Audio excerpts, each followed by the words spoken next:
नमस्कार, 99 न्यूज़ के इस बुलेटिन में आपका स्वागत है। मैं हूं आपके साथ सोमनाथ तिवारी। बढ़ते हैं आज की खबरों की ओर। तो चांची प्रखंड के मानटाड़ में स्वर्गीय विनोद बिहारी महतो के 30वीं पुण्यतिथि पर लोगों ने उनकी प्रतिमा पर माल्यार्पण कर नमन किया। मौके पर किसान प्रकोष्ठ के जिला सचिव सदानंद महतो ने कहा कि विनोद बिहारी महतो झारखंड के पुरोधा हैं। वह झारखंड के अग्रणी राजनेता के अलावा सामाजिक चिंतक, दार्शनिक भी थे। उन्होंने समाज के दलित, पिछड़ी जाति के लिए कई बड़े काम किए। इस अवसर पर विनय कुमार दास, रामचंद्र ठाकुर, प्रमोद कुमार महतो, राजेश, राफेल फ्रांसिस, बिंदेश्वरी महतो, जयराम महतो, भवानी महतो आदि दर्जनों कार्यकर्ता मौजूद थे।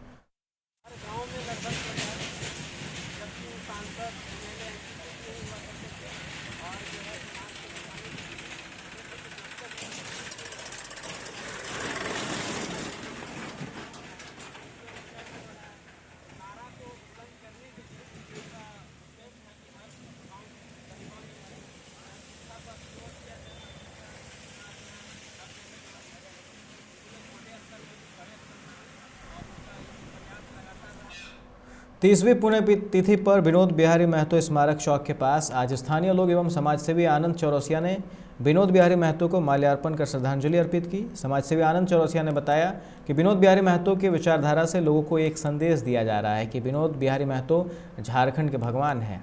उनका एक मुख्य नारा है, पढ़ो और लड़ो। इसी उद्देश्य से लोगों में एक क्रांति की धारा उत्पन्न होती है।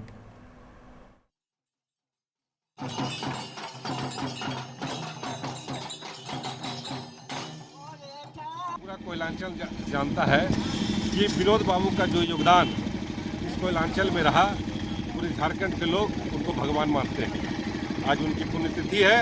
उनका एक नारा था, पढ़ो और लड़ो। मैं आज इस पुण्यतिथि के अवसर पे पूरे झारखंड कोयलांचल की जनता से आह्वान करता हूँ कि उनका सपना सच करने के लिए उनके आदर्श में चलना होगा और ये पढ़ो और लड़ो की जो नारा उन्होंने दिया था वो कंटिन्यू हम लोग को करना होगा और पढ़ना होगा, तभी इस क्षेत्र का विकास हो पाएगा। विनोद बिहारी महतो झारखंड के जन्मदाता के रूप में झारखंड क्षेत्र को एकत्रित करते हुए और काफ़ी कड़ा संघर्ष के बाद जो है सो झारखंड राज्य की प्राप्ति हुई है और उनका आज 30वां पुण्यतिथि है। इस पुण्यतिथि के अवसर पर हम लोग उनके विचारों को हम जनता तक पहुंचाने के लिए हम लोग आज कोविड का पालन करते हुए सादे समारोह के रूप में श्रद्धांजलि कार्यक्रम का आयोजन किया। धनबाद सूचना प्रसारण मंत्रालय भारत सरकार द्वारा केंद्र सरकार की विभिन्न योजनाओं को जन जन तक पहुंचाने के लिए जन जागरण जागरूकता रथ शनिवार को गांधी सेवा सदन से निकाली गई। इस दौरान धनबाद विधायक राज सिन्हा ने रथ को हरी झंडी दिखाकर रवाना किया, जो विभिन्न गांव, प्रखंड, नगर में भ्रमण कर लोगों को केंद्र सरकार की योजनाओं से अवगत कराएगा। पंडित दीनदयाल उपाध्याय ज्योति योजना, स्वच्छ भारत मिशन जैसे अनेक योजनाओं की जानकारी दी जाएगी।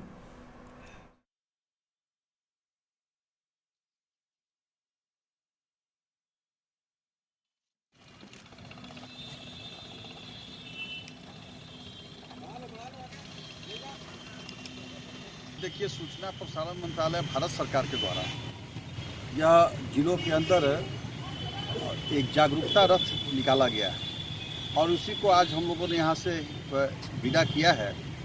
यह स्वच्छ भारत अभियान के तहत जितने भी हैं उसका भी प्रचार प्रसार लोगों के बीच में करेगा। इसके अलावा जो सबसे महत्वपूर्ण मुद्दा आज के दिन में है वो कोरोना, अभी ओमिक्रॉन का भी खतरा आ रहा है और लोगों से अपील करना कि आप टीका अगर नहीं लिए हैं अभी तक तो जल्द से जल्द टीका लीजिए, मास्क लगाइए, दूरी बरतिए, साबुन से हाथ धोना या सैनिटाइजर से हाथ में सैनिटाइजर लगाना, ये सारे जो सुरक्षात्मक उपाय जो थे हमें जो पहले हम कर रहे थे उसको पूरी तरह से करते रहिए।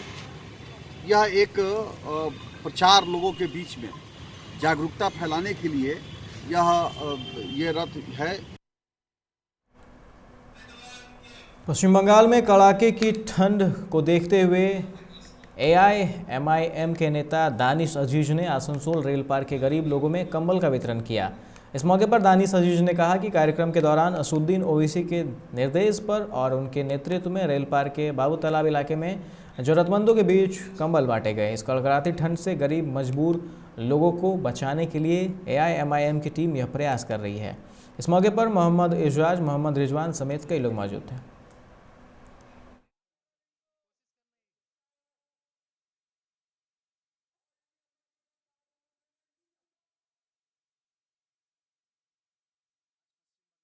ऑल इंडिया मजलिस इत्तेहादुल मुस्लिमीन की पूरी टीम की तरफ से हम लोग आज रेल पार बाबू तालाब में ब्लैंकेट डिस्ट्रीब्यूशन का प्रोग्राम किए और बैरिस्टर असदुद्दीन ओवैसी जी के नेतृत्व में हम लोगों ने ये प्रोग्राम को किया और एक छोटी सी कोशिश की कि लोगों तक ठंडा के लिए जो ज़रूरतमंद चीज़ होती है जैसे कंबल वो पहुंचा के हम लोग बैरिस्टर असदुद्दीन ओवैसी जी का एक मैसेज उन तक पहुंचा सके।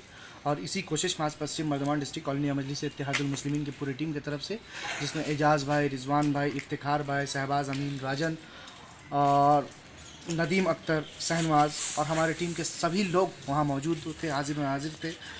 आसिफ भाई, रिजवान, शोहरत, ये सब मौजूद थे और इन सब के रहनुमाई में आज हम लोगों ने रेल पार के सरजमीन बाबू। कुल्टी में भाजपा अल्पसंख्यक मोर्चा के नेता जिसान कुरैशी के नेतृत्व में पर्याप्त पानी की मांग को लेकर आज सड़क जाम किया गया। इस दौरान जिसान ने बताया कि कुल्टी रेलवे स्टेशन के समीप लगभग 1000 घरों में पानी का कनेक्शन नहीं है, जिससे लोगों को काफ़ी परेशानी हो रही है। कई बार पानी की समस्या से निगम प्रशासन को अवगत कराया गया, पर समस्या का समाधान नहीं हुआ, जिसके बाद सड़क जाम करने का निर्णय लिया गया। बताया जाता है कि 3 से 4 वर्ष पहले कुल्टी रेलवे स्टेशन से 12 नंबर लोको लाइन तक सड़क निर्माण किया गया था। सड़क निर्माण के दौरान इस मोहल्ले के पानी का पाइप टूट गया था, जिसे आज तक ठीक नहीं किया गया। इसी कारण इस क्षेत्र में पानी की घोर किल्लत है।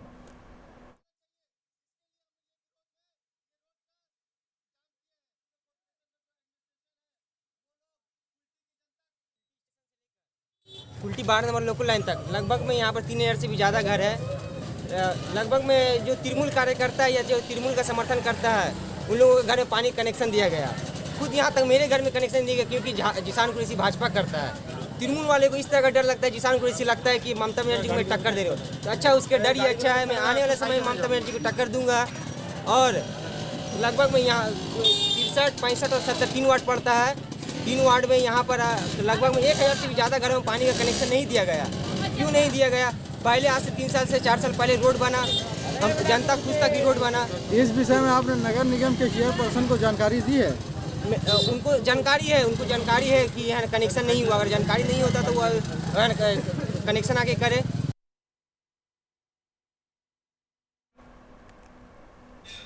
झारखंड विधानसभा के शीतकालीन सत्र के दूसरे दिन शुक्रवार को विपक्ष ने झारखंड लोक सेवा आयोग के विवादों को लेकर सदन के अंदर और बाहर जमकर हंगामा किया। विपक्षी विधायक 7वीं से 10वीं GPSC प्रारंभिक परीक्षा का रिजल्ट रद्द करने, पूरे मामले की CBI जांच कराने और आयोग के अध्यक्ष अमिताभ चौधरी को पद से हटाने की मांग कर रहे थे। विपक्ष के हंगामे के बीच प्रश्नकाल चला। इसी हंगामे के दौरान 2926 करोड़ का दूसरा अनुपूरक बजट सदन में पेश किया गया।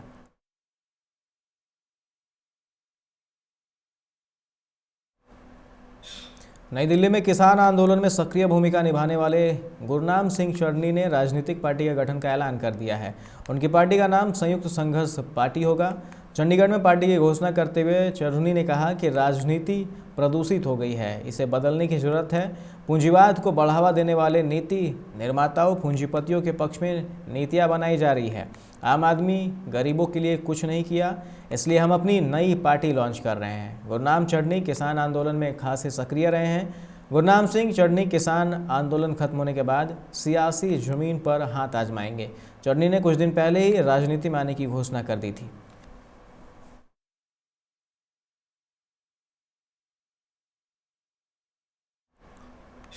उत्तर प्रदेश में समाजवादी पार्टी के राष्ट्रीय अध्यक्ष अखिलेश यादव के करीबी पार्टी के नेताओं तथा कारोबारियों के आवास तथा प्रतिष्ठानों पर शनिवार को आयकर विभाग ने बड़ी कार्रवाई की है। आगरा, मैनपुरी, लखनऊ तथा मऊ में इन नेताओं तथा कारोबारियों के ठिकानों पर कई टीमें शनिवार तड़के से छानबीन में लगी हैं। अखिलेश यादव की पार्टी के सहयोगी मनोज यादव तथा जैनेन्द्र यादव के साथ ही पार्टी के राष्ट्रीय महासचिव व प्रवक्ता राजीव राय के ठिकानों पर सर्वे चल रहा है। आगरा में मनोज यादव के साथ ही मैनपुरी व लखनऊ में जैनेन्द्र यादव के आवास तथा प्रतिष्ठान पर कई टीमें लगी हैं। उत्तर भारत के कई राज्यों में शीतलहर का प्रकोप जारी है। पंजाब, यूपी, हरियाणा, राजस्थान सहित उत्तर भारत के अधिकतर राज्यों में पारा लगातार गिर रहा है। आज भी पंजाब के अमृतसर में पारा गिरा। ठंड से बचने के लिए लोग अलाव का सहारा ले रहे हैं। मौसम विभाग के मुताबिक आज अमृतसर में न्यूनतम पारा 1 डिग्री रहने के साथ कोहरा रहा। वहीं राजस्थान के चूरू में आज न्यूनतम तापमान -1.1 डिग्री सेल्सियस दर्ज किया गया है। यहाँ पर घना कोहरा भी रहा। उधर राजधानी दिल्ली में भी शीतलहर का प्रकोप जारी है।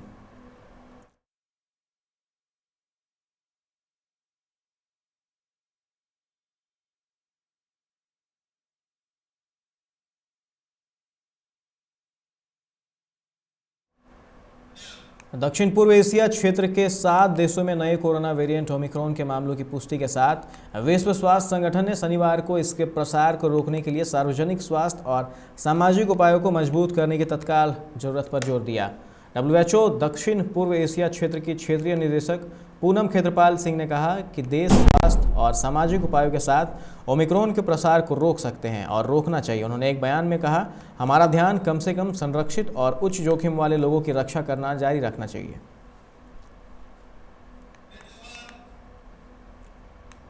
बिहार में भ्रष्ट अधिकारियों की रातों की नींद और दिन का चैन हराम होता दिख रहा है। लगातार दूसरे दिन राज्य में भ्रष्ट अधिकारी के खिलाफ बड़ी कार्रवाई शुरू हो चुकी है। शनिवार की सुबह पटना के राजीव नगर में ग्रामीण कार्य विभाग के एक इंजीनियर के ठिकाने पर छापेमारी शुरू हो गई है।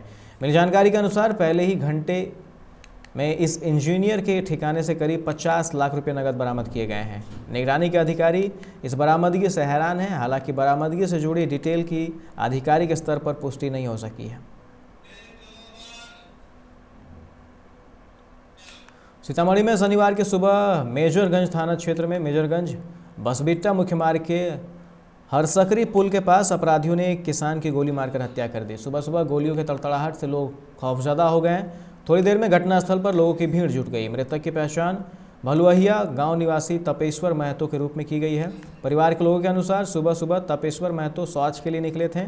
इसी दौरान हरसकरी पुल के पास अज्ञात अपराधियों ने गोली मारकर हत्या कर दी। जब तक लोग वहां पहुंचे, अपराधी फरार हो चुके थे।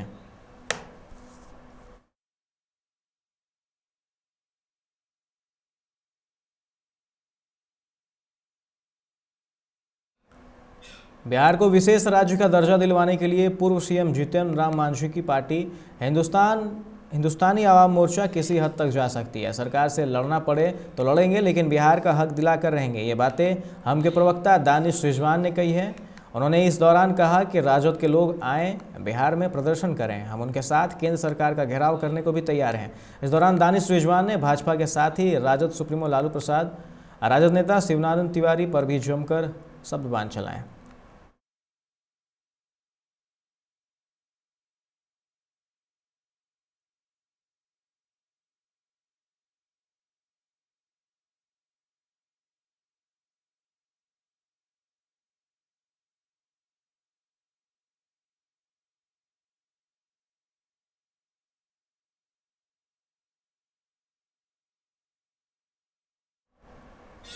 धनबाद SNMMCH के वरीय हड्डी रोग विशेषज्ञ डॉक्टर विजय प्रताप सिन्हा पर अपराधियों ने गोली चला दी। घटना में डॉक्टर सिन्हा बाल बाल बच गए।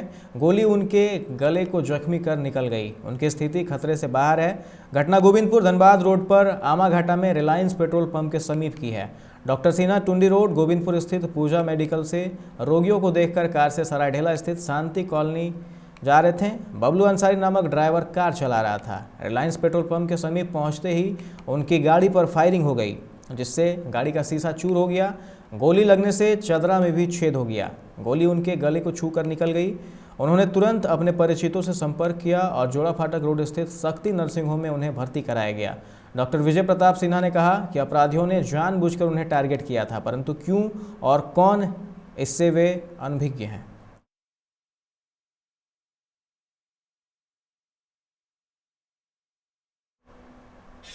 इस बुलेटिन में फिलहाल इतना ही। तमाम खबरों के लिए आप देखते रहें 99 न्यूज़। नमस्कार।